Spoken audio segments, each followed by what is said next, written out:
arrived, we arrived.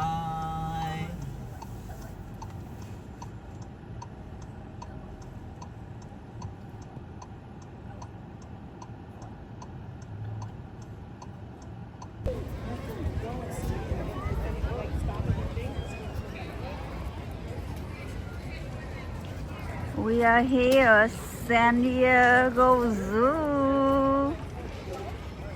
Let's rock the day.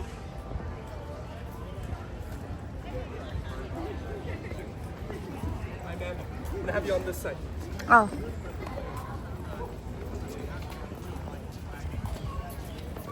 You can't go around in circles. You gotta be this.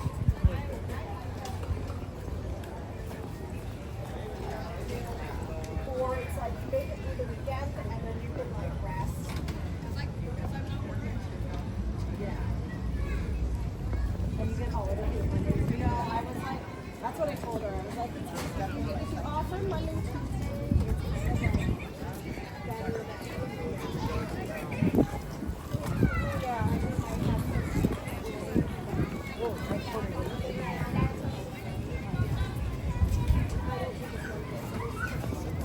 so simple, like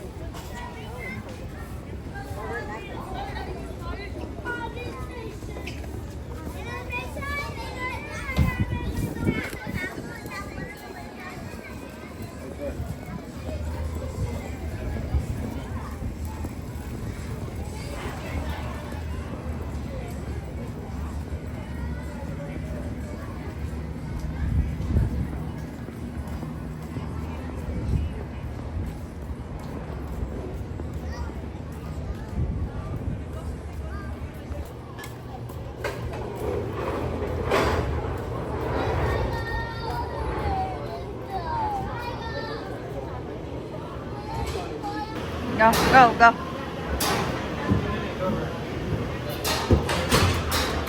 Bác Khoa ngồi đó hả? Ok.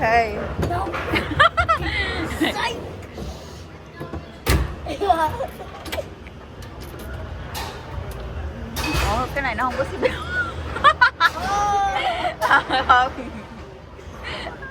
Không có xích bèo.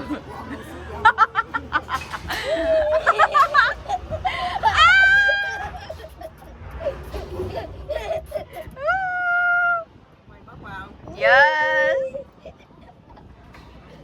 We're in the skyline.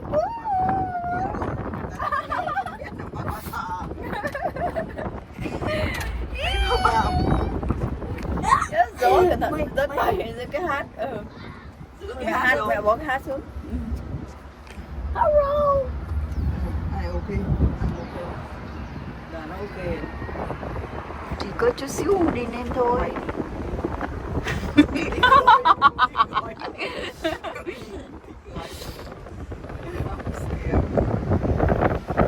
Wow, đẹp quá à.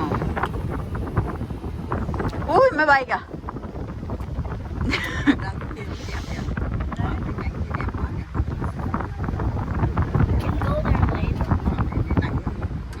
Đó.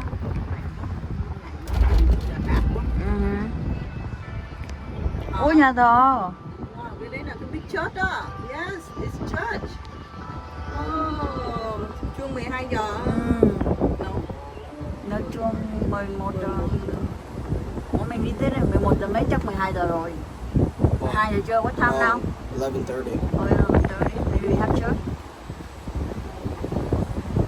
Church đẹp quá.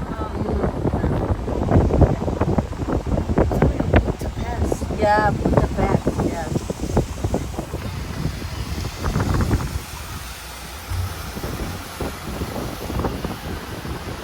Rồi.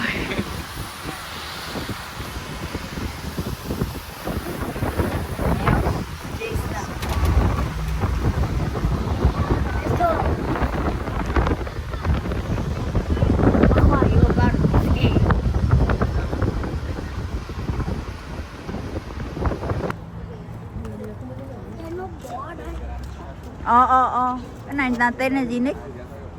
Hogan Peppery.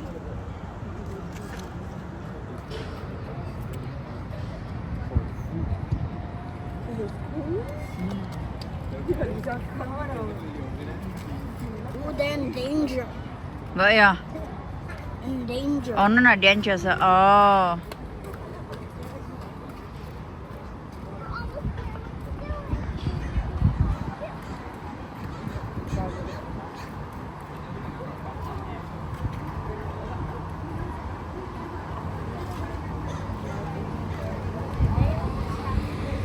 Con này là con gì em?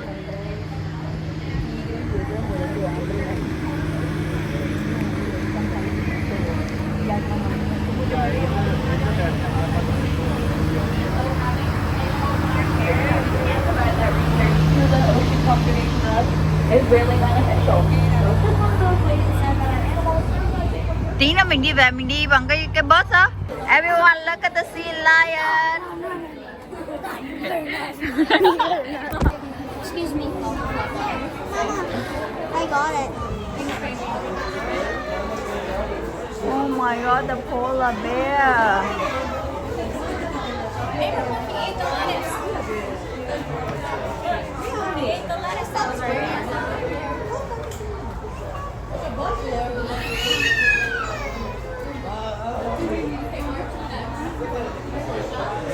Mà nó vào trong rồi.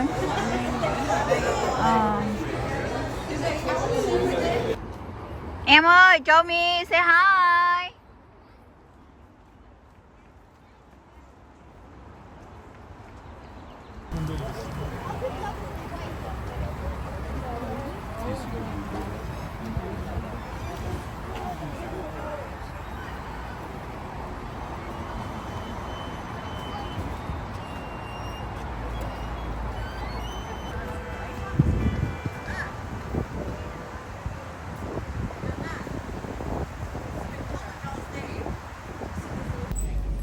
Bên này nè con ơi.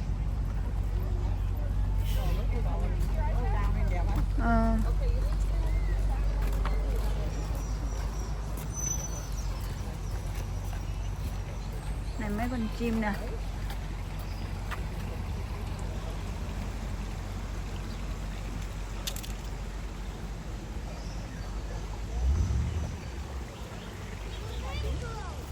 Cái gì? Ồ, cái này flamingo nè. Cái này thì mà làm sao mà chụp được hình được?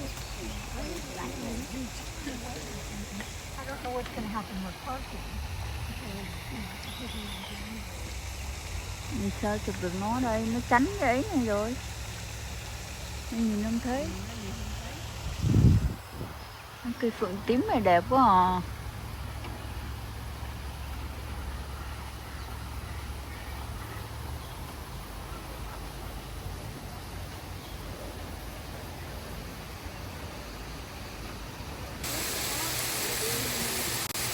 Có con này. Không biết đâu.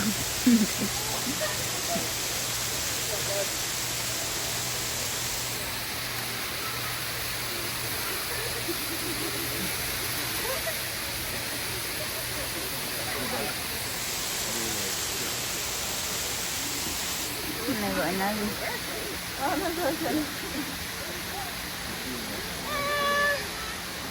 Ông vẹt tóc kìa. Hả?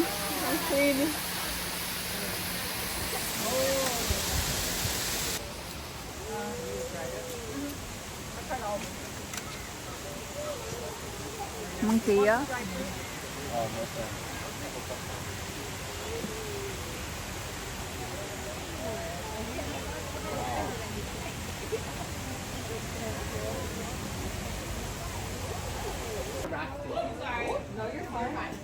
The hippo.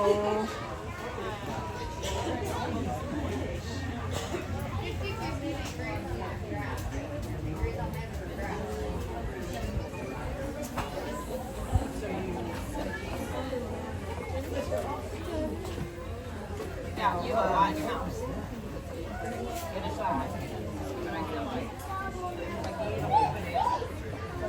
Yeah. But it's like that's not a lot. The hippos again. We're gonna go find the.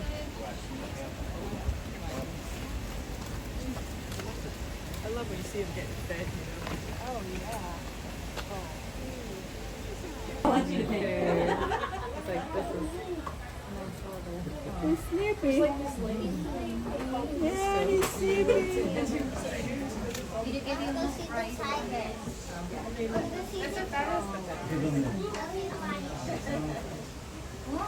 Ngẩn dậy nè. Nằm ngủ nè.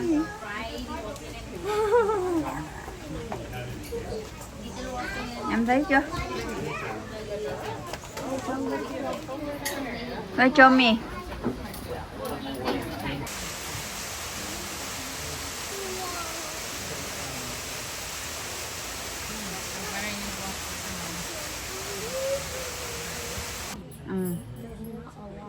Vậy à? Ồ, là nó bị tuyệt chủng á hả? Là không có còn nữa hả? Có một con đó hả? Vậy à? Con này con gì đấy? Không biết. Malaysian piper. À, làm sao nó chỉ còn một con thôi hả? No, there's like only some in the world. Basically, most of them were killed. Ồ dạ, vậy à? History teacher mà nói gì?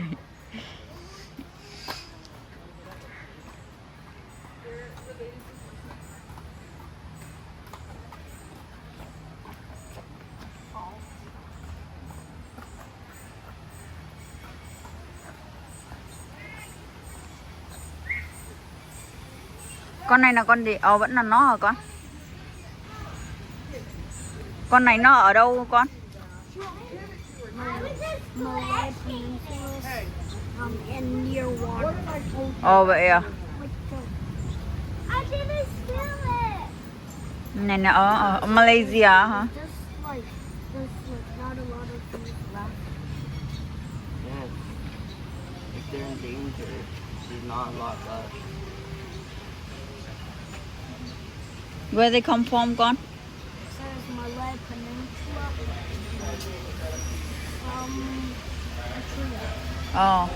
Nào ở đâu? Malaysia. Mẹ biết Malaysia là ở Asia, còn lại cái gì Sumatra là gì? Where is that? Con quên rồi hả? But good job, yeah. A bird vua hả? Con thấy không? Con thấy mấy cái con đó không?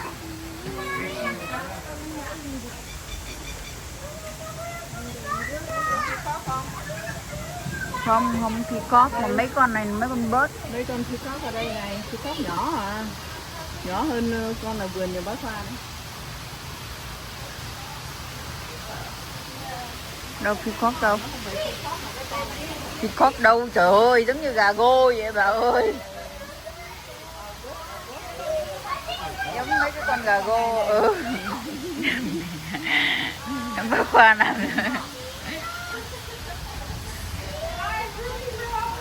Đây là một con trống, một con mái. Nó đều là của nature.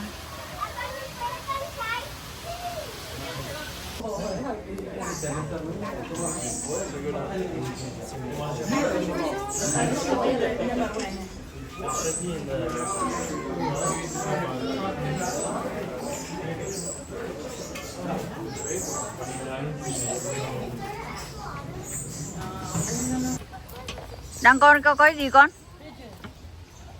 What's this? Pigeon hả? Pigeon. There's Đâu? not a lot of left, and Ồ vậy à? there's some a lot, but not really. Lots a lot hả?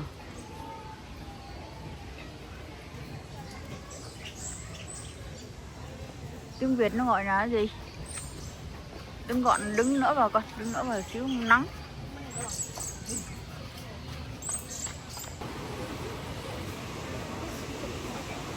Ui.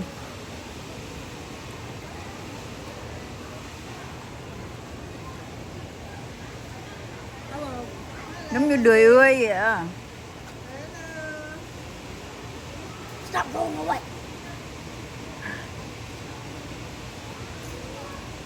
Như khỉ mặt đỏ hay gì không?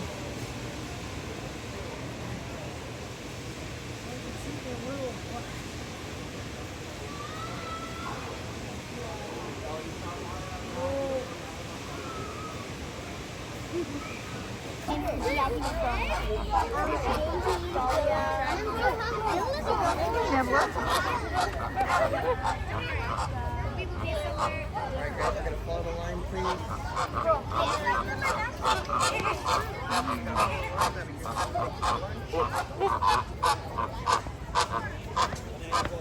I don't think it's a bag. That's a rock.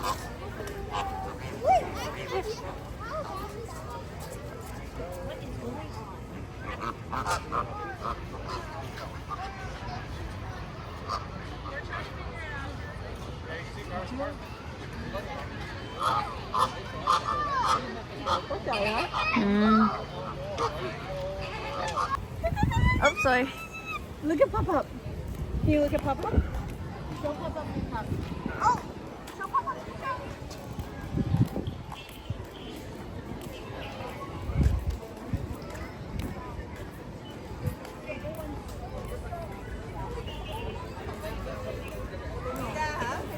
No, because you're actually serious, right? I don't know. Cái này là đi đâu? Bus tour. Mình đứng ở đây hả? Chờ cái bus hả?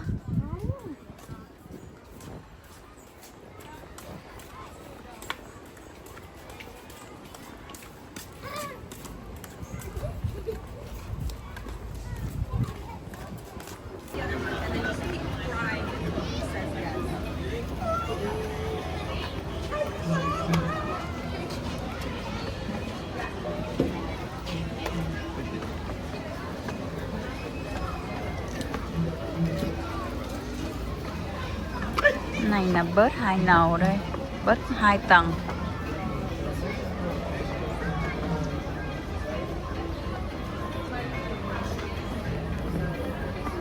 Đường đi ra bus đây.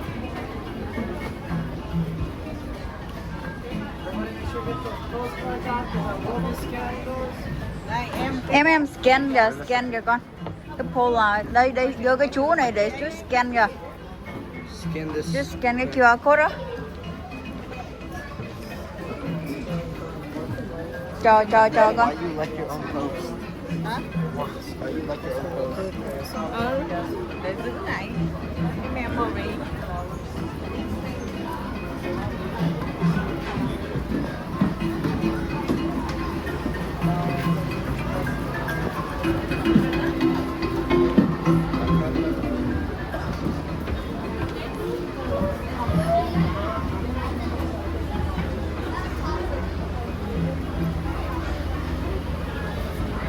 Để con đi xuống all the way down con. All the way down. Nha, ngồi vô. Đây bác Hoa mấy anh Trọng ngồi sang bên cạnh ấy. Sang ngồi bên đó, hai mẹ con ngồi bên đó. Welcome aboard. My name is Rory, and I'll be your tour guide and bus driver for the next 35 to 40 minutes. We're going to be cruising around the zoo today. We're going to be seeing a whole lot of animals, as you might expect from the world-famous San Diego Zoo bus tour. And while we're looking at those animals, you're going to be hearing from me about the animals themselves, as well as about some related conservation efforts.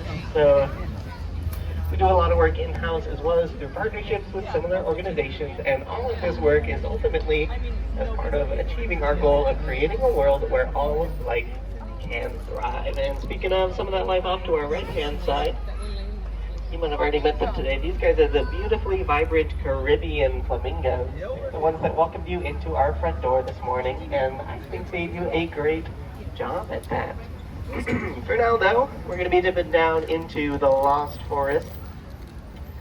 So just make sure to keep an eye, maybe a hand on some of your loose belongings. Wouldn't want any water bottles to end up rolling away as we dip down. But for the moment, I want to shout out one of those areas of the zoo. Happens to be both one of my personal favorites as well as one of the easier areas to miss if you're just going to spend one short day here. And that's going to be the reptile walk. You can get to it from this pathway just up above us on the left. It's all the way in the corner, and it's a great spot to go to meet some tortoises. We've got some Galapagos tortoises, iguanas, all sorts of other reptiles and amphibians.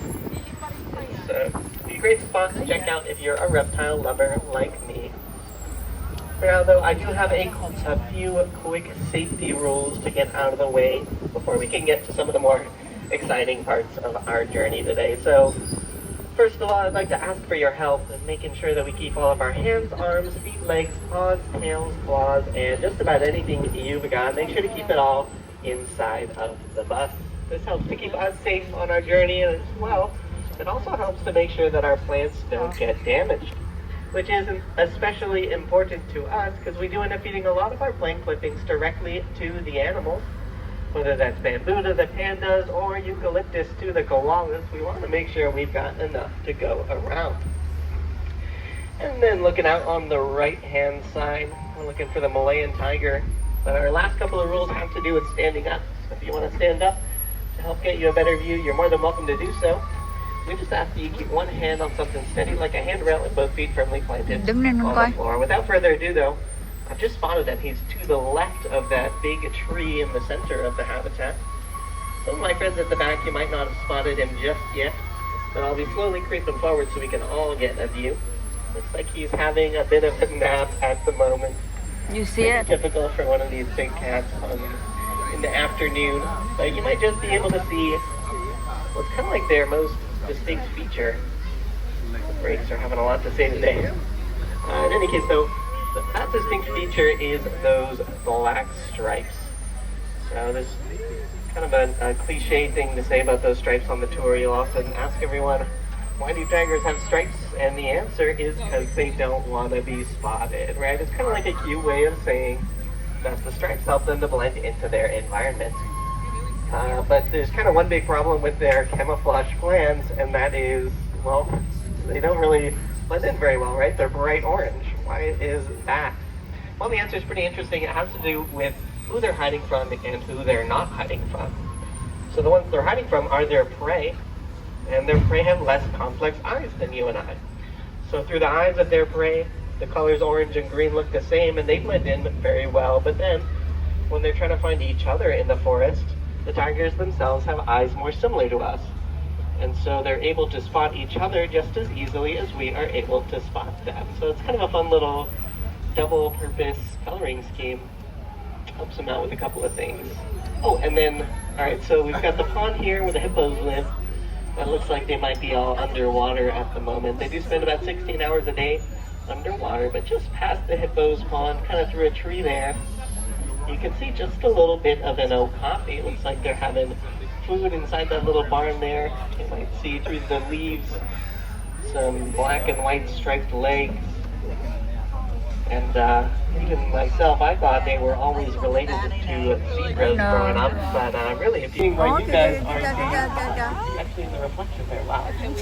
Okay, so I can see that you are seeing their fur. The thing people notice is that it's a little bit darker in color than people typically see in photos, and that has to do with their habitat here. In San Diego, we unfortunately don't have the climate for snow, or maybe fortunately. In any case, it means that the polar bears are going to be hanging out on the ground, right on dirt, and since they have hollow hairs, that dirt, that dust ends up getting into their fur, and it gives them that more kind of off-white sort of color. Another couple notes about their habitat. I'm not sure if it's active today, but sometimes you can see a snow machine kind of in the back corner there. Now, while that, of course, doesn't exactly recreate the Arctic, it allows for them to do a really cool enrichment activity where they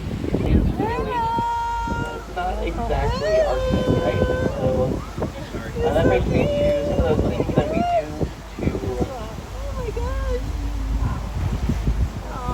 getting distracted. Some of those things we do to make sure that they're comfortable, because that's one of the other big questions about the polar bears is how on earth can they live here with our climate being so much warmer than the Arctic. And so there's a couple of those engineering solutions I mentioned where we use technology to try and better recreate their natural environment. So there's that cooled water, and the air-conditioned backstage spaces. But these things don't perfectly recreate the Arctic, right? We can only get it so cold in there. And so that brings us to the biggest thing that we've changed to make sure that the polar bears can stay comfortable here, and that is their diet. So we give them a much leaner diet here. Allows them to burn off that big layer of blubber. That's what would normally keep them warm in those Arctic temperatures. And here in San Diego, of course, don't need that layer of blubber. We feed them that leaner diet, they can be a whole lot more comfortable. Even our really warm summer San Diego sun.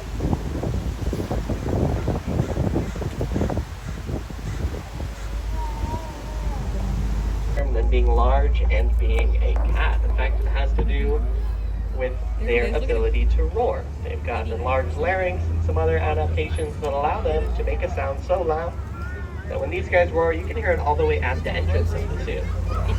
Now, when the lions have the loudest roar, our friend Indiri the jaguar, who is on ground level, all of those African elephants. These guys are the male elephants. We have 3 of the males. They usually hang out on this side of the habitat. And then in just a moment, we should be able to meet the one female. Her name is Shama. For now, those notes about their habitat, you might see these big sort of metal concrete structure things. Those are known as utilitries. They've got the shelter of a tree. And that's a little quiet there. I didn't want to talk over our friend on the ground. But yeah, those camels, they are the one-humped camels, officially known as dromedary camels. And I've got another question for you all. Does anyone know what that hump is made of? So I pretty commonly hear water. It's a very good guess. They store quite a bit of water in their bodies. Is just about visible. I'm hoping they'll kind of Đâu rồi, bé kia kìa. a little better. Đây nè, có màu đen đen đó. These are the sloth bears. It's the mama bear and her 2 cubs living in the cat house. Before we're sitting right down the back, see a little better. For now, I'll tell you about how these cubs were born. They were born through a program we call the Species Survival Program. So all the zoos and aquariums and other similar organizations that are accredited by the AZA, that's the Association for Zoos and Aquariums. Off to the right, we can see the grizzly bear. So there are 2 of them living here, but I only see the one at the moment. The 2 brothers living here, their names are Scout and Montana. Despite that name, though, they are from Idaho, the state of Idaho. And they were rescued from pretty close to Yellowstone National Park. Looks like a bit of an itchy bear at the moment. That's so cute. Anyway, so these 2 were rescued because they picked up some pretty bad habits from their mother growing up. They learned to do things like dumpster dive and raid campsites, all the stuff that kept them fed for a time, but ultimately led to them being deemed unfit for the wild. They were posing a danger to the people living in the areas. So they tried relocating them to further out in the wild